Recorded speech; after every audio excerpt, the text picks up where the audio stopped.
Have you ever wondered why some older people seem to quietly fade into isolation? As we age, the words we speak carry more weight than we realize.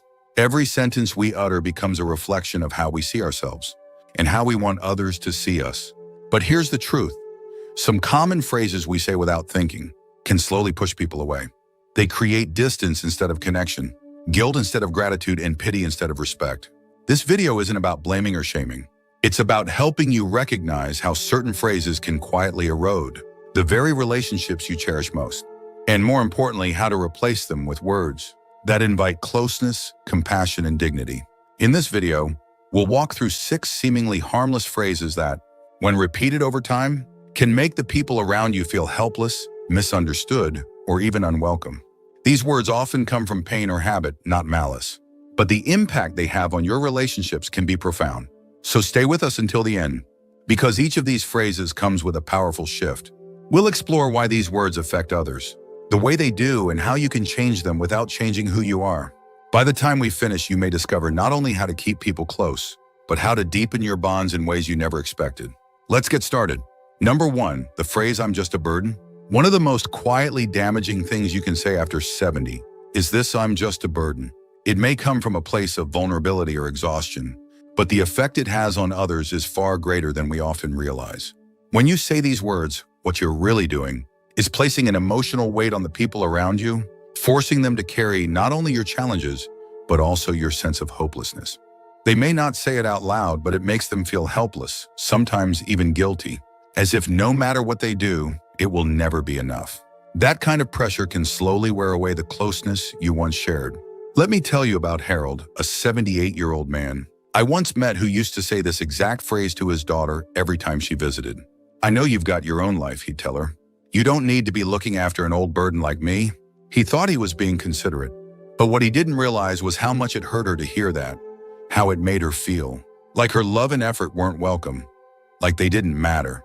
She eventually started calling less often, not because she loved him any less, but because she felt defeated, like she was losing the father she once knew to his own sense of worthlessness. When you say, "I'm just a burden," you may think you're being honest. But what others hear is, "You shouldn't care about me." And that message, no matter how softly spoken, can drive people away. Most people want to help, want to be there, want to share time and space with you. They just don't want to feel like their presence makes things worse. And when you diminish your own value, it can make them feel like they're failing you, even when they're trying their best. Instead, try this shift. Say, "Thank you for being here. It means a lot." A simple sentence like that gives others a sense of purpose, of connection. It lets them know their presence matters without making them feel obligated. And most importantly, it keeps the door open for love and closeness to keep flowing in both directions. You're not a burden. You are a person who's lived through decades of stories, losses, triumphs, and wisdom. Don't shrink yourself down to a single phrase that makes others forget how much you still have to offer. Speak words that remind people and yourself that you're still someone worth showing up for. Number 2, the phrase, "Back in my day." Few phrases create more distance between generations than the words, "back in my day." It may seem like an innocent way to share memories, but when it's used too often or too sharply, it can come across as dismissive, judgmental, or stuck in the past. While stories from years gone by hold value, this particular phrase often shuts down the very connection you're trying to build. It can make younger people feel like they're being lectured instead of heard, compared instead of accepted. And when that happens repeatedly, they start pulling away, not because they don't care, but because they don't feel safe being themselves around you. Let me tell you about Donna, a 71-year-old woman whose grandson had just started his first job out of college. When he shared how tough it was balancing work and personal life, she responded with, "Back in my day, we didn't complain, we just got on with it." She meant well, thinking she was offering strength. But her grandson left that conversation, feeling misunderstood and judged, like his struggles weren't valid. Over time, he stopped opening up, and Donna couldn't figure out why. The truth is, when you start a sentence with "back in my day," what others often hear is, "What you're going through doesn't matter." It unintentionally dismisses their reality. And even if your intention is to share wisdom, it may not land that way, especially with younger people who are searching for connection, not correction. That one phrase can turn a warm moment of vulnerability into a cold wall of silence. Now, that doesn't mean you should stop sharing your stories. Not at all. Your experiences matter. But instead of framing them as a comparison or a critique, try saying, I remember facing something similar once. Would you like to hear about it? That small shift invites conversation instead of cutting it off. It shows respect. It creates space for your story and theirs to sit side by side. When you lead with curiosity and openness, people respond. They feel safe around you. They come back. You're still the same wise, seasoned soul you've always been, but now your words make room for others to join you in your world instead of pushing them away. If you're still watching this video and finding these insights valuable, please comment number 2 below to let me know you're here. And if you haven't subscribed yet, I recommend you subscribe and turn on the bell so you don't miss any videos. Your support helps us continue creating good content to inform and inspire you. Now let's move forward. Number 3, the phrase, what's the point? There's a quiet sadness buried inside the words. What's the point? On the surface, it sounds like resignation, a moment of fatigue or frustration. But when spoken often, especially by someone over 70, it becomes more than just a passing comment. It starts to sound like giving up. And the people around you hear it loud and clear, even if you don't realize it. They hear hopelessness, weariness, and a loss of meaning. And over time, it creates a ripple effect that reaches far beyond the moment. It drains energy from the room. It leaves loved ones unsure of what to say or how to help. Think about Frank, a 76-year-old who used to be the life of the party. But after his wife passed, his conversation slowly shifted. When his daughter invited him out, he'd say, what's the point? When friends called, he'd reply, there's no point anymore. And eventually the invitation stopped. Not because they didn't care, but because it hurt to hear him talk that way. His words made them feel powerless, as if nothing they could offer would make a difference. And here's the hard truth when you say, what's the point? Often enough, people may begin to believe you. They may stop trying. They may retreat, not out of frustration, but out of emotional fatigue. Because they love you, and it breaks their heart to keep hearing that your life has no meaning. But the truth is, there's always a point. Even if the world has changed, even if your routines are different, your roles have shifted, your energy has lessened, there's still meaning in your words, in your presence, in the quiet ways you show up. The key is to remember that your value doesn't come from what you do. It comes from who you are and the stories only you can tell. So instead of saying, what's the point? Try asking, what would bring me a little joy today? That one question can change the entire shape of your day. It opens the door to small actions, tiny sparks of purpose. And those small sparks, when shared, can reignite the connection between you and those who care about you most. People want to be around someone who is still curious, still reaching, still present. Not because you need to be cheerful all the time, but because hope, even in small doses, draws people in. It reminds them that their effort matters, that their presence is welcome, and that they're not alone in wanting to keep the light on. Don't underestimate the power of a question. Don't let this phrase define your days. There is always a point, and sometimes it begins with changing just a few words. Number 4, the phrase you wouldn't understand. There's a certain sting in the words you wouldn't understand. At first glance, it may seem like a harmless defense, a way of protecting yourself from judgment or avoiding a difficult explanation. But over time, this phrase becomes a barrier, a kind of emotional wall that keeps others at arm's length. What might begin as a way of saving energy or avoiding discomfort slowly sends the message that real connection isn't possible. And when you say it often, people start to believe it. They stop asking. They stop trying. They pull back, not out of disinterest, but out of quiet defeat. I remember hearing about Eleanor, an 82-year-old widow who had gone through a lot: health struggles, loss, loneliness. Her granddaughter, just entering her 30s, tried again and again to get close to her. She'd ask questions, offer to visit, even cook meals together. But whenever a deeper topic came up, Eleanor would shake her head and say, "You wouldn't understand." Eventually, her granddaughter stopped asking, not because she didn't care, but because she felt shut out, like her presence wasn't enough, her care wasn't valid. When you say you wouldn't understand, you may think you're saving someone from the burden of your story. But the truth is, you're denying them the chance to show up. You're telling them that their empathy isn't welcome, that their effort won't be enough. And in doing so, you don't just protect yourself, you isolate yourself.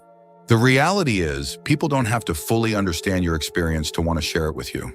Connection isn't built on perfect comprehension, it's built on presence, listening, and care. By allowing someone to try to sit with you in your truth, even if they don't fully grasp every detail, you give them a gift. You invite them closer. You let them love you in the way they know how.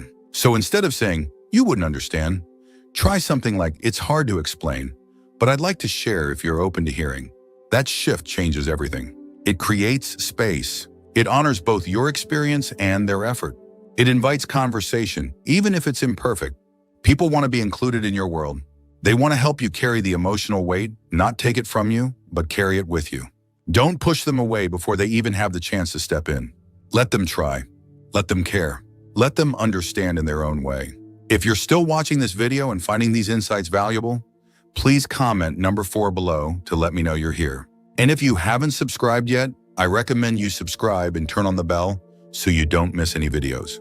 Your support helps us continue creating good content to inform and inspire you.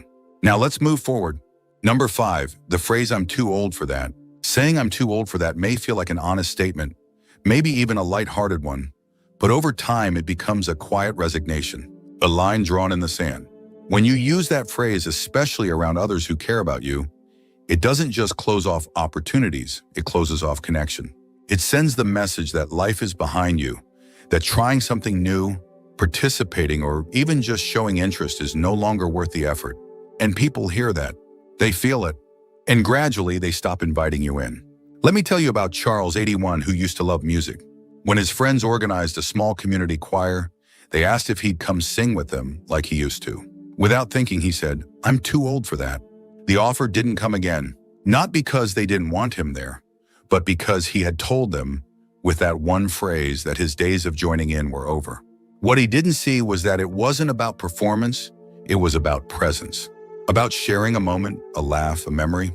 When you say, "I'm too old for that," you might think you're setting realistic expectations. But more often, it sounds like you've stopped seeing yourself as someone capable of joy, curiosity, or adventure. It tells others not to expect anything from you. And while that may feel safe, it's also deeply isolating. The truth is, there's no expiration date on wonder. You're not too old to learn something new, try a different hobby, or join a conversation that's outside your comfort zone. You're not too old to say yes. And when you do, you remind others and yourself that aging isn't about stepping back. It's about stepping differently. Instead of saying, "I'm too old for that," consider saying, "That's new to me, but I'll give it a try," or even "Tell me more about it." Those words don't commit you to anything, but they keep the door open. They show that you're still present, still engaged, still willing to stretch, even if just a little. People are drawn to that kind of spirit. It's not about proving anything, it's about participating. It's about reminding others that you still want to share the experience of being alive, no matter what your needs, your memory, or your energy might be doing that day. The moment you stop saying, "I'm too old for that," is the moment you start living in a way that invites others back in. You stop pushing people away with your own limitations and start showing them that there's still so much left of you to know. And that's a beautiful thing. Number 6, the phrase "I don't matter anymore." There's almost nothing more heartbreaking than hearing someone say, "I don't matter anymore."